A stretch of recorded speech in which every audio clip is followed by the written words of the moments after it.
Welcome to சித்திராஜலட்சுமி cooking சேனல்ல இன்னைக்கு மொச்சப்பயிறு வச்சு பச்சை மொச்சப்பயிரை வேக வச்சு வச்சிருக்கேன். இதுல குழம்பு எப்படி வைக்கலான்னு பார்க்கலாம். இன்னைக்கு மதுரை ஸ்டைல்ல மொச்சக்காயும் கத்திரிக்காயும் போட்டு பச்சை மொச்சக்காயும் கத்திரிக்காயும் போட்டு குழம்பு வைக்க போறோம். இந்த மதுரை எங்க ஊர் மதுரை ஸ்டைல்ல எப்படி மொச்சக்காய் கத்திரிக்காய் போட்டு குழம்பு வைக்கலாம் வாங்க வீடியோக்குள்ள போய் பார்த்துலாம். இப்போ ஸ்டவ் மேல ஒரு நான்ஸ்டிக் கடாய் வச்சிருக்கேன். ஸ்டவ்வை ஆன் பண்ணிக்கிறேன். இப்போ கடாய் நல்லா சூடாகட்டும். கடாய் நல்லா சூடாகிறதுக்குள்ளேயும் நம்ம ஒரு பேஸ்ட் ஒன்று அரைச்சிக்கலாம். தேங்காய் பத்தை 2 தேங்காய் பட்டை இப்படி கட் பண்ணி சேர்த்துருக்கேன். இது கூடவே சோம்பு ஒரு 1/2 ஸ்பூன் சோம்பு சேர்த்து நல்லா தண்ணி ஊற்றி ஒட்ட அரைச்சிட்டு வந்துடலாம். இப்போ கடாய் நல்லா சூடாயிருச்சு. ஒரு 3 ஸ்பூன் ஆயில் சேர்த்துக்கிறேன். இந்த மொச்சக்காய் குழம்புக்கு 3 ஸ்பூன் ஆயில் சேர்த்துக்கிறேன்.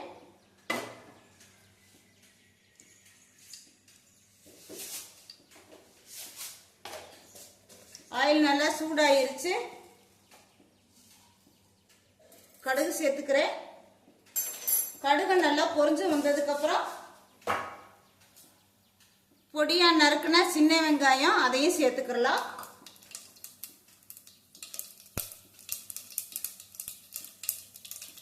கடுகு நல்லா பொரிஞ்சிருச்சு. அடுத்து பொடியா நறுக்குனா சின்ன வெங்காயத்தை சேர்த்துக்கிறோம்.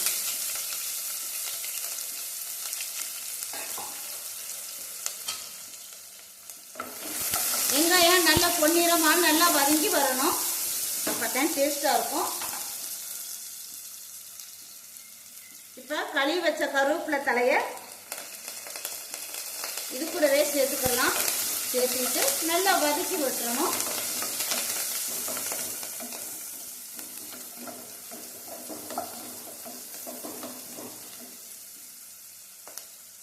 பொன்னிறமா சின்ன வெங்காயம் நல்லா வதங்கிருச்சு. இது கூடவே நீல வாக்குனா நறுக்குனா 2 தக்காளியும் சேர்த்துப்போம்.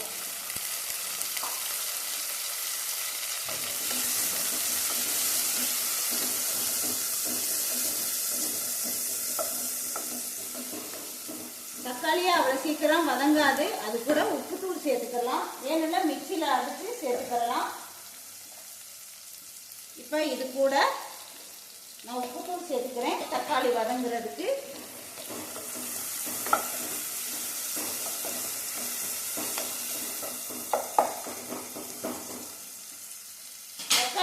ஒரு நிமிஷம் நல்லா வெந்து வரணும். குழைவா வெந்து வந்தாதான் நம்ம குழம்பு டேஸ்டா இருக்கும். இப்போ ஒரு மூடி போட்டு மூடி வச்சிடலாம்.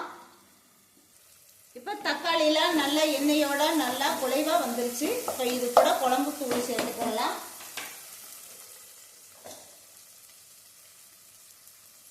ஒரு 3 ஸ்பூனு வீட்டில் அரைச்ச குழம்பு தூள் சேர்த்துக்கலாம்.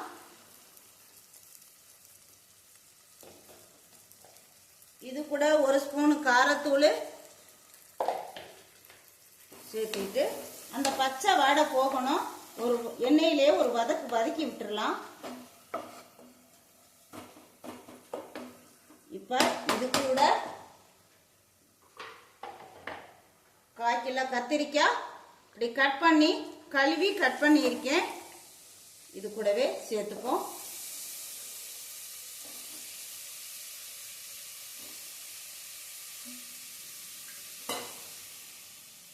இப்ப இந்த கத்திரிக்காயும் நல்லா இந்த மசாலா கூட பிடிச்சு நல்லா வதங்கணும்.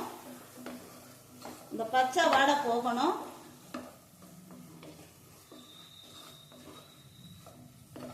இது கூடவே சேர்த்துக்கலாம். சேர்த்துட்டு இப்போ ஒரு விசில் வேக வச்சிருக்க மொச்சக்காயும் இது கூட சேர்த்துக்கிறேன். இது கூட சேர்த்துட்டு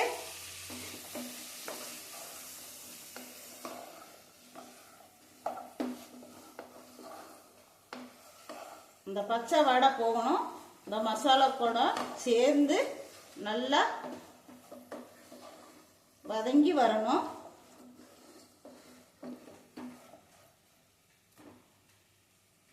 ஒரு நிமிஷம் அப்படியே மூடி போட்டு மூடி வச்சிடலாம். மூடியை ஓப்பன் பண்ணி ஒரு பரட்டி விட்டுட்டு ஓரளவுக்கு கத்திரிக்காய் நல்லா வெந்துருச்சு, அந்த பச்சை வாடையும் போயிருச்சு. இப்போ இது கூட ஒரு லெமன் சைஸ் புளியை எடுத்து நல்லா கரைச்சி வச்சிருக்கேன், இது கூட சேர்த்துக்கலாம்.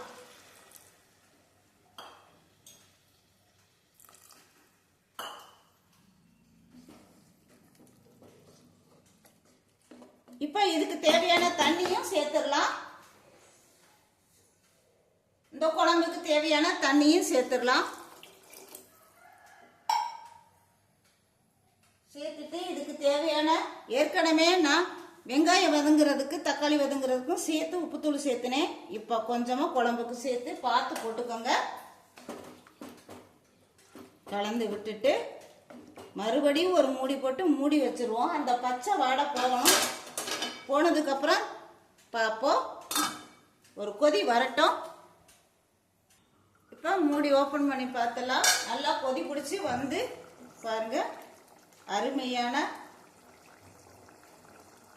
மொச்சக்காய் குழம்பு ரெடி ஆயிடுச்சு. இப்போ கடைசியில் பாருங்க, நல்லா கத்திரிக்காயும் நல்லா வெந்துருச்சு, மொச்சக்காயும் நல்லா வெந்துருச்சு. இப்போ இந்த ஸ்டேஜில் என்ன பண்ணணும்,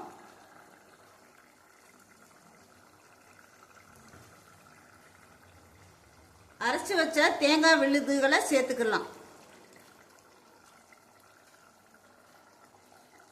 மிக்சி ஜாரில் தண்ணி ஊற்றி ஒரு கலக்கி விட்டு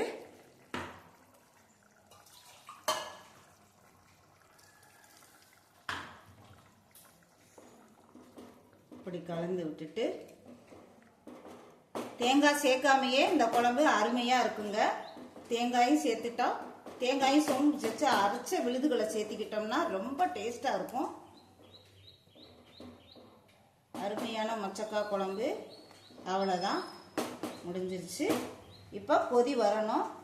இப்போ நம்ம இந்த இடத்துல என்ன பண்ணணும், உப்பு இருக்கான்னு பார்த்துட்டு உப்பு சேர்த்துக்கலாம்.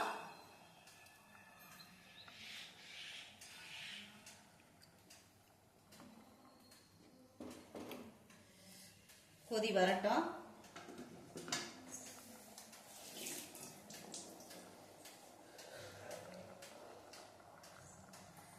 தேங்காய் விழுது, தேங்காயும் சோம்பும் அரைச்ச விழுதை சேர்த்துருக்கோம். இப்போ அந்த பச்சை வாடை போகணும். ஒரு கொதி 2 கொதி வந்ததுக்கு அப்புறம் நம்ம ஸ்டவ் ஆஃப் பண்ணிக்கலாம்.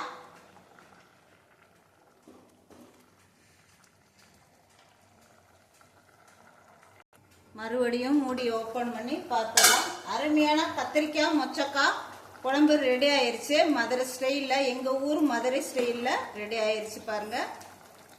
சாப்பாட்டுக்கு ஊற்றி சாப்பிட்டுலாம், செம்ம டேஸ்டாக இருக்குங்க. அது கூடவே நம்ம என்ன பண்ணணும், இட்லிக்கு கூட தொட்டு சாப்பிட்டுக்கலாம்.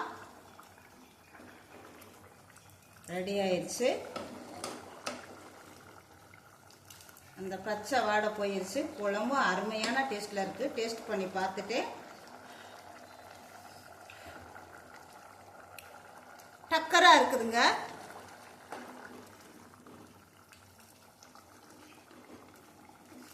ஸ்டவ் ஆஃப் பண்ணிக்கிறேன்.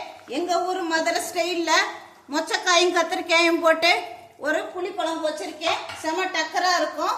இந்த சேனலுக்கு, சித்ராஜலட்சுமி சேனலுக்கு சப்போர்ட் பண்ணுங்க, சப்ஸ்கிரைப் பண்ணுங்க, லைக் பண்ணுங்க, ஷேர் பண்ணுங்க. Please support சித்துக்கு.